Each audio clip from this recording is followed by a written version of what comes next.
Janjgir Champa Lok Sabha seat से भाजपा ने अपने चुनाव अभियान की आज शुरुआत कर दी है।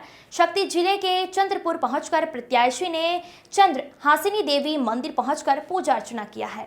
जांजगीर चांपा लोकसभा सीट से कमलेश जांगड़े को भाजपा ने अपना प्रत्याशी बनाया है। इस दौरान आज सैकड़ों कार्यकर्ता के साथ कमलेश जांगड़े ने चंद्र हासिनी मंदिर पहुंचकर अपने चुनाव अभियान की शुरुआत की है। इसके पश्चात वो स्थानीय चंद्रपुर नगर में अपने समर्थकों के साथ जनसंपर्क किया है।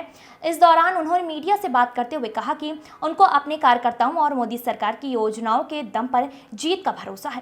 कांग्रेस द्वारा जांजगीर चांपा लोकसभा सीट से शिव डहरिया को प्रत्याशी बनाए जाने के सवाल पर कहा कि पहले भी भाजपा के कमला पाटले ने उन्हें हराया था। अब पुनः 2024 में शिव डहरिया की हार होगी।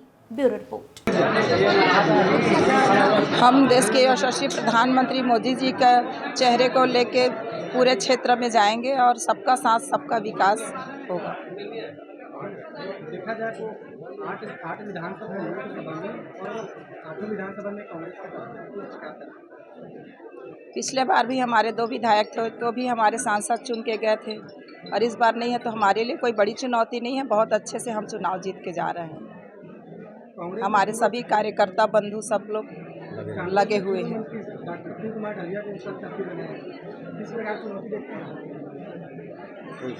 कोई चुनौती नहीं है। हमारे मोदी जी का सबका साथ सबका विकास है। मोदी जी की गारंटी को हम लेके जाएंगे और सभी पिछले बार तो कमला पाटले जी 1 लाख वोट से आगे थी, इस बार हम लोग और आगे जाएंगे।